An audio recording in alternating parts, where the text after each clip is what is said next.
வருகை தந்திருக்கின்ற கழகத்தின் நீண்ட நாள் உழைப்பாளிகள், ஆணி வேர்களாகிய மூத்த முன்னோடிகளே, இயக்கத்தின் அடிநாதமாகிய இளைஞரணியின் தம்பிமார்களே, உங்கள் அனைவருக்கும் அன்பான வணக்கம். நாடு விடுதலடைந்த 1947 ஆகஸ்ட் 15 அன்று திராவிட நாடு இதழிலே அறிஞர் அண்ணா அவர்கள் ஒரு தலையங்கம் எழுதினார். இன்ப நாளிது, இனிய நாளிது என்று. அப்படிப்பட்ட ஒரு நாளாக இன்றைய நாளை நான் கருதுகின்றேன்.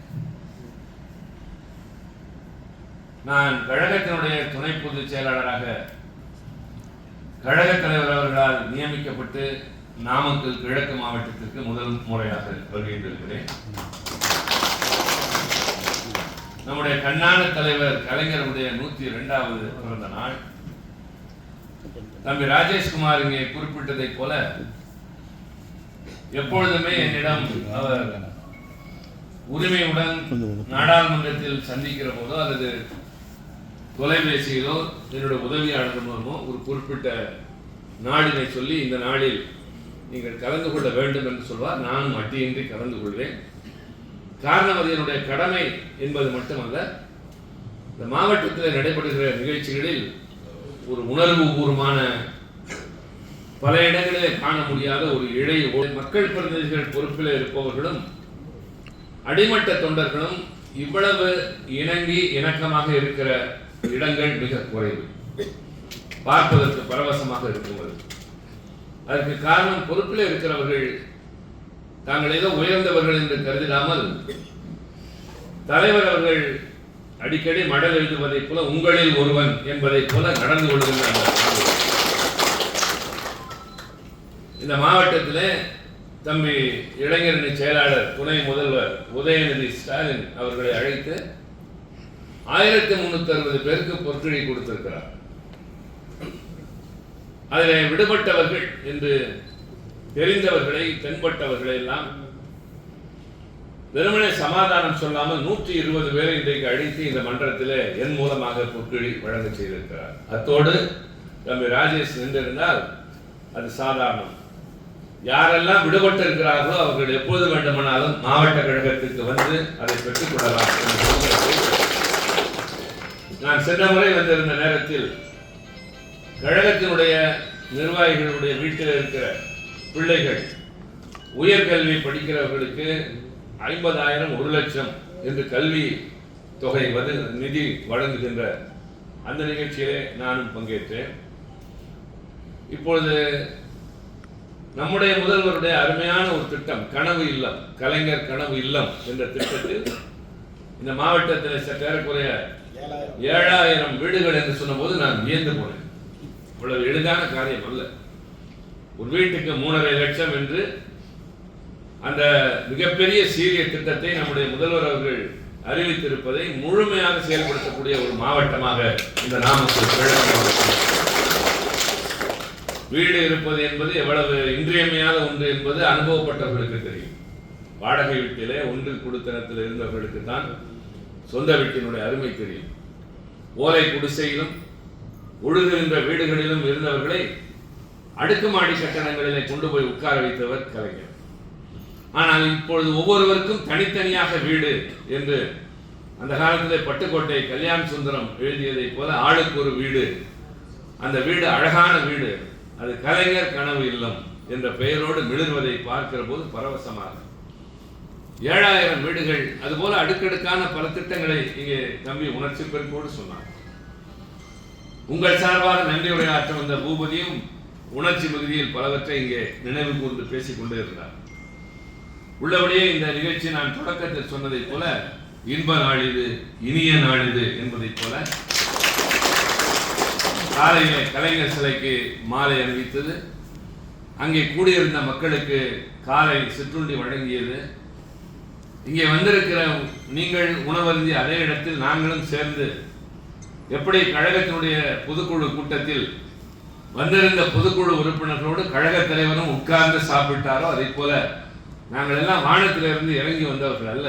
அறிஞர் அண்ணா சொல்வதை போல் மக்களிடம் சென்று மக்களோடு சேர்ந்து வாழ வேண்டும். அவர்களோடு பழகி அவர்களை பற்றி தெரிந்து கொண்டு அவர்களுடைய உணர்வுகளோடு ஒன்ற வேண்டும் என்ற உணர்வு. நான் மிசாவிலிருந்து விடுதலையாகி வந்து தலைவரிடம் நெருங்க ஆரம்பித்த நாட்களில் அவர் தனிமையில் என்னிடம் சொல்லிய ஒன்று, உங்களை போன்றவர்களை பொதுமக்கள் பார்க்கிற போது தங்களில் ஒருவனாக கருத வேண்டும். அதுபோல உங்களுடைய உடை, தோற்றம், நடை, பேச்சு இதெல்லாம் இருக்க வேண்டும் என்று சொன்னதை நான் மனதிலே பதிய வைத்திருக்கிறேன். ஆக நம்முடைய எளிமையான தோற்றம் மக்களை அவர்களில் ஒருவராக நம்மை கருத வைக்கின்றது. நமக்கெல்லாம் உள்ள பெருமை என்ன? நீங்கள் எல்லாம் யார்? நான் யார்? நம்முடைய குலம், கோத்திரம், ஜாதி என்ன, மதம் என்ன தெரியாது. ஆனால் நாம் அத்தனை பேரும் திராவிட முன்னேற்ற கழகத்தின் குடும்பத்தில். நான் அடிக்கடி சொல்லுவேன், இன்றைக்கு அதை நான் உணர்வுபூர்வமாக இந்த இடத்துல உணர்கிறேன். நான் தம்பி ராஜேஷை பாராட்டுவது என் கடமை. ஆனால் இன்றைக்கு நன்றி சொல்ல விரும்புகிறேன், என்னை இந்த விழாவிற்கு அழைத்ததற்காக. கலைஞர் என்ற தலைவன் அண்ணா மறைந்தவுடன் இந்த இயக்கத்தையும், இந்த இனத்தையும், இந்த நாட்டையும் கட்டி காத்தவர். கற்பனை செய்ய முடியாத ஒரு வரலாறு அவருடைய 50 ஆண்டு காலம் இயக்கத்தின் தலைவராக. திராவிட முன்னேற்ற கழகம் என்ற இந்த இயக்கம் தோன்றி கருப்பு சிவப்பு கொடி பறக்க ஆரம்பித்திருக்காவிட்டால் இன்றைய தமிழகம் கிடையாது. வடக்கே இருக்கிற பல மாநிலங்களைப் போல இதுவும் வதங்கி போயிருக்கும். ஆனால் இன்றைக்கு நிமிர்ந்து நிற்கிறது, மற்ற மாநிலங்களுக்கு வழிகாட்டியாக திகழ்கிறது என்றால் ஒற்றை காரணம், திராவிட முன்னேற்ற கழகம். பெரியாருடைய கொள்கைகள் மக்களுக்கு தேவையாக இருந்தது. ஆனால் அவை நடைமுறைக்கு வர வேண்டும் என்றால் அது ஆட்சி, அரசாங்கம், சட்டத்தின் மூலமாகத்தான் முடியும் என்பதை உணர்ந்த அண்ணா இந்த அரசியல் இயக்கத்தை தோற்றுவித்தார். தோற்றிய போது அதற்கான கொள்கைகளை வகுத்தார், லட்சியங்களை சுட்டிக்காட்டினார், அடைவதற்கான வழிமுறைகளை வகுத்து தந்தார். எந்த காலத்திலும் அமைதி வழிதான் நம்முடைய வழி என்ற அடிப்படையிலே அவர் நடத்திய அந்த பேர் இயக்கம் மக்கள் ஆதரவை பெற்றது. அண்ணா அதிக காலம் வாழ முடியாத சூழலில் இக்கட்டான நேரத்தில் கலைஞர் பொறுப்பேற்று இதை எஃகுக்கோட்டையாக மாற்றி காட்டினார். அவருடைய மறைவுக்கு பின்னால் இன்றைய முதல்வர் யாரும் எதிர்பார்க்காத அளவிற்கு, சிலிர்த்து போகின்ற அளவிற்கு இயக்கத்தையே வழி நடத்துகிறார். முதலமைச்சராகும் இன்றைக்கு அவர் நடத்தி கொண்டிருக்கிற பாங்கினை பார்க்கிறோம். அடுக்கடுக்கான திட்டங்கள்.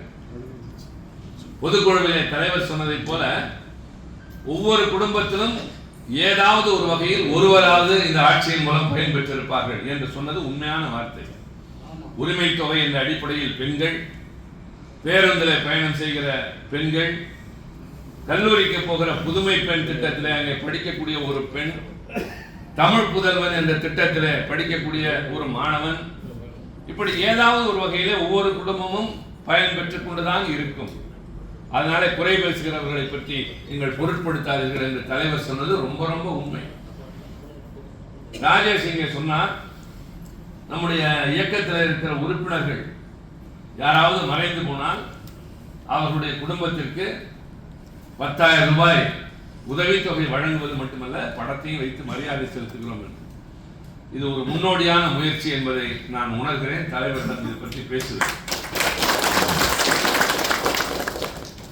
இந்த பொதுக்குழுவிலே தலைவர் அவர்கள் அறிவித்தார்கள், கழகத்திலே நிர்வாகிகள் அல்ல, கழகத்தில் உறுப்பினர்களாக இருக்கிறவர்கள் யாராவது விபத்தில் இறந்து போனால் அவர்கள் குடும்பத்தில் 21 வயதுக்கு கீழே இருக்கிற பிள்ளைகள் மட்டும்தான் இருக்கிறார்கள் என்று சொன்னால் அந்த குடும்பத்திற்கு 10 லட்சம் ரூபாய் நிதி வழங்கப்படும். ஆக திமுகவில் இருக்கிற ஒருவர் இயற்கையாக மறைகிற போதோ அல்லது எதிர்பாராமல் ஏதாவது ஏற்பட்டு மறைகிற போதோ நாதியற்றவர்களாக போனார்கள். ஊரில் இருக்கிறவர்களெல்லாம் இந்த இயக்கத்திற்கு உழைத்தாய், உனக்கு என்ன கிடைத்தது என்று கேட்காமல் உறவுகள் வந்து நிற்கிறதோ இல்லையோ உடன்பிறப்புகள் வந்து நிற்பார்கள். நான் அடிக்கடி சொல்லியிருக்கிறேன், இங்கே பேசுகிற நான் என் பெற்ற தந்தையை பார்த்ததில்லை. நான் பிறந்த 3வது மாதம் அவர் மறைந்தார். என் தாய்க்கு அப்போது கணவனை இழந்த வயது 29 வயது. அந்த தாயார் வளர்க்கப்பட்டவன் தான் நான். எனக்கு அண்ணன் தம்பி யாரும் கிடையாது, சித்தப்பா பெரியப்பா கிடையாது, மாமன் மைத்துனன் துணை கிடையாது, தந்தையும் கிடையாது. ஆனால் எனக்கு தமிழ்நாடு முழுவதும் ஆயிரக்கணக்கான அண்ணனும் தம்பியும் இருக்கிறார்கள். எனக்கு ஒரே காரணம், நான் திமுக காரணம். நமக்கு இருக்கிற பெருமை எல்லாம், நம்மிடம் இருக்கிற சொத்து சுகம், கற்ற கல்வி, இவைகளெல்லாம் கடந்து நாம் அனைவரும் ஒரு தாய் பெற்ற பிள்ளைகளைப் போல பழகிறோமே, இந்த பாங்கு அடிக்கடி செலுத்து போகிறோம். தம்பி ராஜேஷ் பேசுகிற போது சொன்னார், கொஞ்சம் கூட கலங்காமல் 50 ஆண்டுகளுக்கு மேலாக இந்த இயக்கத்திலே நிலைத்து நின்றவர் நம்முடைய இன்றைய தலைவரோடு வளம் வந்தவர் என்றது. அதெல்லாம் என்ன காரணத்தினால் என்றால், இதை விட ஒரு சிறந்த இடம் வேறு எந்த இடமும் பொது வாழ்க்கைக்கு வருகிறது. இயக்கம் இன்னல் பட்டால் நாமும் சேர்ந்து விடுவோம். இயக்கத்தை மீட்டெடுப்பதற்கு உழைக்கிறோம். இயக்கம் நலமாக இருக்கிறது என்கிற போது நாடு நலமாக இருக்கிறது, மக்கள் நலமாக இருக்கிறார்கள் என்று அதற்கும் துணை நிற்கிறோம். இப்போது நாங்கள் எல்லாம் டெல்லியிலே உறுப்பினர்கள் என்று சொன்னால், அங்கே டெல்லியிலே எத்தனையோ மாநிலத்தில் இருந்து வருகிறார்கள். ஆனால் தமிழ்நாட்டில் இருந்து, குறிப்பாக திமுகவில் இருந்து செல்கிறவர்களுக்கு ஒரு தனி மரியாதையே உண்டு. நீங்கள் எல்லாம் திமுக தானே என்று கேட்ட காலமும் இருக்கிறது. இப்போது ஸ்டாலின் கட்சியா என்று கேட்கிற அளவிற்கு அது மாறி, அந்த அளவிற்கு நம்முடைய தலைவருடைய ஆட்சி முறை.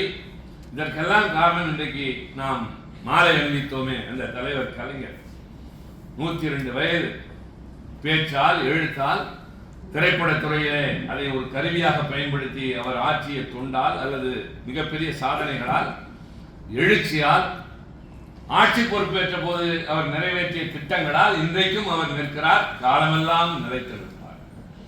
தமிழ் இன்றைக்கு தழைத்து நிற்கிறது என்றால் ஆரம்ப காலத்திலிருந்தே பல்வேறு சோதனைகளுக்கு உள்ளாகி இருக்கிறது. ஆனால் தமிழ் எழுந்து நின்றது, வீறு நடை போட ஆரம்பித்தது கழகம் தோன்றியதற்கு பின்னால் தான். அண்ணாவும் கலைஞரும் உடைத்த அந்த வழியில் இன்றைய கழக தலைவர் அண்ணன் தளபதி அவர்கள், அடுத்த தலைமுறைக்கு நம்பிக்கை தருகிற தலைவனாக தம்பி உதயநிதி ஸ்டாலின், இவற்றுக்கெல்லாம் மேலாக ஆணி வேர்களாகிய நீங்கள் தான். கலைஞர் அவர்கள் இளைஞர் அணியை தொடங்கிய நேரத்தில் 2 அறிவுரைகளை சொன்னார். நீங்கள் வாழைக்கு கன்று அல்ல, ஆளுக்கு விழுதுகள் என்று சொன்னார். அதனுடைய பொருள், வாழை கன்று என்கிற போது தாய் வாழை பட்டு போய்விடும். ஆனால் ஆலமரத்தினுடைய விழுது விடுகிற போது, அந்த விழுது வளர்ந்து வளர்ந்து வேரொன்றுகிற போது, தாய் மரம் தளர்ந்து போகிற போது இந்த விழுதுகள் அந்த மரத்தை தாங்கி பிடிக்கும். ஆக நீங்கள் தாய் கன்றை அழித்து பிறக்கிற வாழைக்கன்று அல்ல, தாய் மரம் தளர்ந்து போகிற போது அதை தாங்கி பிடிக்கிற விழுதுகளாகிய ஆளின் விழுதுகள். அடுத்து கழகத்தில் இருக்கிற முன்னோடிகளை பற்றி சொல்லுகிற போது, தென்னை மரத்திலே பார்த்தால் ஏற்கனவே இருந்த மட்டை விழுந்திருக்கும். அந்த மட்டை விழுந்த இடத்தை கால் பதித்துதான் மேலே ஏறுவார்கள். ஆக உழைத்த நீங்கள் நடந்த சூடுதான் நாங்கள் இன்றைக்கு உயரே செல்வதற்கான பாதை. அவர்கள் எல்லாம் தேடி கண்டுபிடித்து, இது மாதிரி ஒரு இனிய நாளில் எனக்கு ஏதோ ஒரு தீபாவளியை போல ஒரு உணர்வு ஏற்படுகிறது. ஏதோ விடுமுறை நாளை போல, எல்லோரும் புத்தாடை கொடுத்து இருப்பதை போல உற்சாகத்தோடு, இனிப்போடு உணவு, பின்னர் எல்லோருக்கும் மகிழ்ச்சியாக கையிலே ஒரு பரிசு, ஒரு குடும்பமாக உட்கார்ந்து இப்படி கூடி கொண்டாடுகிறோமே, இந்தியாவில் வேறு எந்த இயக்கத்திற்கு இருக்கிறது? இயக்கம் சிறந்தது, கொள்கைகள் உயர்ந்தது, தலைவர்கள் திறமையானவர்கள், தொண்டர்கள் புனிதமானவர்கள். ஆனால் இவர்களெல்லாம் கட்டி காப்பாற்றுகின்ற ஒரு பெரிய பொறுப்பு என்பது ஒரு இயக்கத்தில், குறிப்பாக கழகத்தில் மாவட்ட கழக செயலாளர் என்பவருக்கு தான் உண்டு. இள வயதில் தம்பி ராஜேஷ்குமார் இந்த பணியை மிகச் சிறப்பாக செய்திருக்கிறார். அதனால்தான் தலைவருடைய மனதில் அவருக்கு எந்த ஒரு தனியான இடம் உண்டு. டெல்லியிலே நான் அவருக்கு கொஞ்சம் செல்லம் கொடுப்பதாக என்னோடு இருக்கிற சக உறுப்பினர்களே சொல்வார்கள். காரணம், மற்றவர்களெல்லாம் அந்த இடத்தை விட்டு நகரக்கூடாது என்று நான் கட்டளையிட்டு அவர்கள் நகராமல் இருக்கிற போது ராஜேஷ்குமார் அடிக்கடி காணாமல் போவார். அவரை மட்டும் நீங்கள் கேட்பதில்லையே, வந்து உள்ளே நுழைந்து விட்டு காணாமல் போகிறார் என்றால் எனக்கு தெரியும். அவர் அங்கிருந்து கிளம்பி ஏதோ ஒரு அலுவலகத்தில் உட்கார்ந்து ஒரு அதிகாரியோடு நாமக்கல் மாவட்டத்திற்கு தேவையான திட்டங்களுக்காக பேசிக் கொண்டிருக்கிறார். அதனாலே நான் சிரித்துக் கொண்டே நான் கண்டுகொள்ளாமல் இருக்கிற போது மற்றவர்கள் சொல்வார்கள், நீங்கள் ரொம்ப செல்லம் தருகிறீர்கள், அவருக்கு சலுகை காட்டுகிறீர்கள் என்றெல்லாம் சொல்வார்கள். அதுபோல நாடாளுமன்றத்தில் பேசுவதாக இருந்தாலும், அங்கு சென்று இந்த மாவட்டத்திற்கு போதமலை என்று சொன்னாரே, அதை சொல்லி சொல்லி அங்கு இருப்பவர்களுக்கு எல்லோருக்குமே போதமலை என்றால் தெரியும். 148 கோடி ரூபாய் வாங்கி கொண்டு வந்திருக்கார். அதனால சாதாரணமானது அல்ல. சாலை வசதியே இல்லாத ஒரு ஊருக்கு அங்கிருந்து பணம் கொண்டு வந்தது. இப்படி பல்வேறு திட்டங்களை அங்கிருந்து கொண்டு வந்தது மட்டுமல்லாமல் இங்க இருக்கிற அமைச்சர்களோடும் ரொம்ப இனிமையாக பேசுவது, முதல்வரிடம் போவது, தேவையானதை பெற்று, இதுதான் ஒரு பொறுப்பில் இருக்கிறவருடைய இலக்கணத்திற்கு மிகப்பெரிய அடையாளம். அவருக்கு வாய்த்த இன்னொரு பெரிய மகிழ்ச்சி என்பது, பெருமை என்னவென்றால், தம்பி மதிவேந்தனை போல ஒரு அமைச்சர் கிடைத்திருப்பது. அவரோடு இணக்கமாக துணையாக 2 பேரும் இரட்டையர்களைப் போலவே வலம் வந்து இந்த மாவட்டத்திற்கு தொண்டாற்றுகிற இந்த ஒற்றுமை எல்லா இடங்களிலும் இருக்குமேனால், இதுதான் அரசியல் கட்சிக்கு ஒரு இலக்கணம் என்பதற்கு போல அவர்களுடைய நடவடிக்கை.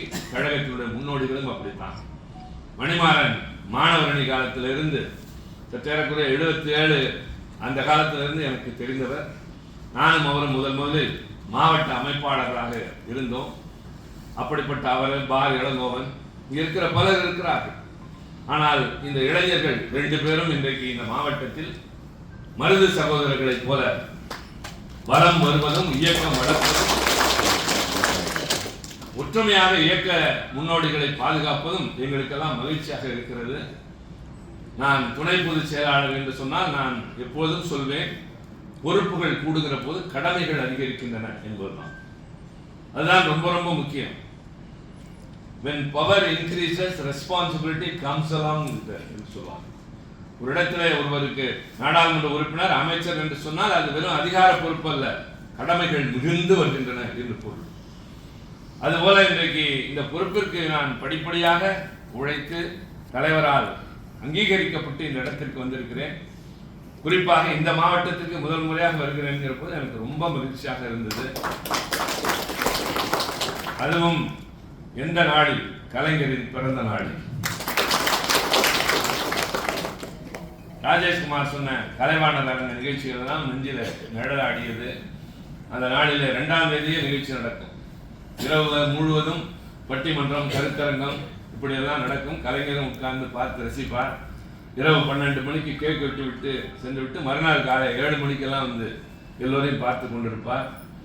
ஒரு காலத்தில் அண்ணா அறிவாலயம் இல்லாத போதுதான் அதுதான் நமக்கு எல்லாமே. அப்படிப்பட்ட அந்த நாட்கள். அப்போது அவரை சென்று பார்த்தபோது பக்கத்தில் உண்டியல் வைத்து வருகிறவர்கள் எல்லாம் பையில இருந்து பணத்தை உரிமையோடு அதை எடுத்து போட்டு கட்சிக்கு நிதி சேர்த்த அந்த தலைவன், கழகத்தை இன்னலான நேரங்களில் தாங்கி பிடித்தவர், வீரர்கள் தொடரட்டும், கோழைகள் விலகட்டும் என்ற அவசர காலத்தில் மிகப்பெரிய ஒரு வீரனாக எங்களுடைய மனதிலே பதிந்தவர். நான் மாணவனாக சிறைக்கு சென்ற போது கலங்கவில்லை. அதுபோல வெளியே வந்ததற்கு பின்னால் வேறு பாதையை நாடவில்லை. IAS அதிகார வேண்டும் என்ற கனவை தூக்கி ஓரத்திலே போட்டுவிட்டு கலைஞருக்கு பின்னால் நடப்பதை நான் உற்சாகத்தோடு ஏற்று நடக்க ஆரம்பித்ததற்கு காரணம் அந்த தலைவனுடைய அணுகுமுறை, அவருடைய அறிவு, ஆற்றல், அந்த விடாமுயற்சி, எல்லாவற்றிற்கும் மேலாக துணிச்சல், அந்த போராளி குணம் இளைஞர்களை எனக்கு வெகுவாக இருந்தது. அந்த தலைவனுடைய 102வது பிறந்த நாள் என்றால் 100 ஆண்டுகள் ஆகிவிட்டன அவர் பிறந்து. ஆனால் இன்னும் பல 100 ஆண்டுகள் ஆனாலும் கலைஞர் இருப்பார், அவர் புகழ் இருக்கும், அவருடைய கருத்துக்கள் நிலைத்து நிற்கும். 1967 பொது தேர்தலுக்கு முன்னால் நடைபெற்ற விருகம்பாக்கம் மாநாட்டில் அண்ணா பேசுகிற போது, இன்னொரு 50 ஆண்டு காலத்திற்காக இந்த இயக்கத்தின் தேவை நாட்டுக்கு இருக்கிறது என்று சொன்னார். அது அன்றைய நிலை. அந்த 50 ஆண்டுகள் எல்லாம் கடந்து விட்டோம். இன்று இருக்கிற நிலையில் கடைசி தமிழன் வாழ்கிறவரை கழகம் இருக்கும். தமிழ் என்ற மொழி இருக்கிறவரை கருப்பு சிவப்பு கொடி பறக்கும். எத்தனை படையெடுப்புகள் வந்தாலும் அது இனப்படையெடுப்போ, மொழி படையெடுப்போ, அதிகார படையெடுப்போ சந்திப்பதற்கு தயாராக நாங்கள் இருக்கிறோமோ இல்லையோ, எங்களுக்கு முன்னால் நீங்கள் நிற்பீர்கள் மன உறுதி. நாங்களும் நிற்போம். ஆனால் எங்களோடு சேர்ந்து நீங்கள் போட்டி போடுகிற இடம் அது ஒன்றுதான். தம்பி சொன்னார் ராஜேஷ்குமார், நீங்கள் எல்லாம் எதையுமே கேட்பதில்லை என்று. கேட்பீர்கள். எங்களுக்கு முன்னால் அந்த வாய்ப்பு வேண்டும் என்று கேட்பீர்கள். எந்த வாய்ப்பு என்றால், போராட்டம் வருகின்ற போது முன்னணியில் நிற்கிற வாய்ப்பு எங்களுக்கு வேண்டும் என்று கேட்கிற மனநிலை. அதுதான் நம்முடைய உரம், ஊக்கம், உற்சாகம் எல்லாமே. ஆக அப்படிப்பட்ட கழக முன்னோடிகள், ஊருக்கு உழைத்தவர்கள், இயக்கத்தை காத்தவர்கள், கருப்பு சிவப்பு கொடியை கையில் ஏந்தி கம்பீரமாக வலம் வந்தவர்கள், தாய்மார்கள் வந்திருக்கிறீர்கள், மூத்த முன்னோடிகள் எல்லாம் வந்திருக்கிறீர்கள். இனிமையான இந்த விழாவில் உங்களுக்கு பொற்கிழி வழங்குவதன் மூலமாக நாங்கள் பெருமை அடைகிறோம். தயவு செய்து நான் இங்கு இருப்பவர்களை கேட்டுக்கொள்வேன், பொற்கிழி தரமாட்டோம், நான் ஏந்துவேன், நீங்கள் எடுத்துக்கொள்ள வேண்டும். கொடுக்கிற இடத்தில் நாங்கள் இல்லை, எடுத்துக்கொள்கிற இடத்துல தான் நீங்கள் இருக்கிறீர்கள். ஆக உங்களுக்கு தருகிற இடத்தில் நானோ இங்கே இருக்கிற என் தம்பிகளோ யாருமே இல்லை. நாங்கள் கையில் வைத்திருப்போம், நீங்களாக எடுத்துக்கொள்ளுங்கள். பொற்கிழி மட்டுமல்ல, எங்களுடைய பெருமை, உழைப்பு, நாங்கள் தேடுகிற எதுவாக இருந்தாலும் அது உங்களுக்கு தருகிற காணிக்கை என்ற அடிப்படையில் தான் நீங்கள் அதை ஏற்றுக்கொள்ள வேண்டும். நீங்கள் ஆற்றிய தொண்டுக்கு நாங்கள் காட்டுகிற அன்பு இது பரிசு கூட அல்ல, நாங்கள் காட்டுகிற அன்பின் அடையாளம். காலையில் சிற்றுண்டி தந்தோம், இன்றைக்கு உங்கள் தோளிலே இருக்கின்ற சந்தன மாலை மணப்பதை போல உங்கள் உழைப்பின் மனம் என்றைக்கும் கமழ்ந்து கொண்டுதான் இருக்கிறோம். நீங்கள் காட்டிய வழியில் நாங்கள் நடைபோடுகிறோம், தொடர்ந்து நடைபோடுவோம், இந்த இயக்கத்தை காப்போம். ஆக நாங்கள் எல்லாம் வேறு பொறுப்பில் இருக்கிறோம் என்பதற்காக நாங்கள் எல்லாம் பெரியவர்கள் என்பது அல்ல, உங்கள் முன்னால் நாங்கள் உறுதி ஏற்கிறோம். ஐயா, அம்மா, நீங்கள் காத்த வளர்த்த இந்த இயக்கத்தை உங்களைப் போலவே இன்னும் உறுதியோடு நாங்களும் காப்போம். இந்த நாடு காக்க, மொழி காக்க, இனம் காக்க இன்றைய கழக தலைவர் நாடெல்லாம் உழைக்கிறவர், ஊரெல்லாம் நடக்கிறவர், பொழுதெல்லாம் மக்களுக்கு தொண்டாற்றுகிற அந்த தலைவனுக்கு பக்கபலமாக நின்று இந்த இயக்கத்தை நாங்களும் வளர்ப்போம் என்பதுதான் கலைஞரின் இந்த பிறந்த நாள் விழாவில் நாங்கள் உங்களுக்கு தருகிற நல்ல உண்மையான பரிசாக இருக்கும். மீண்டும் ஒரு முறை என்னை இந்த விழாவிற்கு அழைத்ததற்கு நான் பெருமை அடைகிறேன், மகிழ்ச்சி அடைகிறேன், நன்றி கூறுகிறேன். ஒரு நல்ல நிகழ்வு, இந்த இனிய நாள்.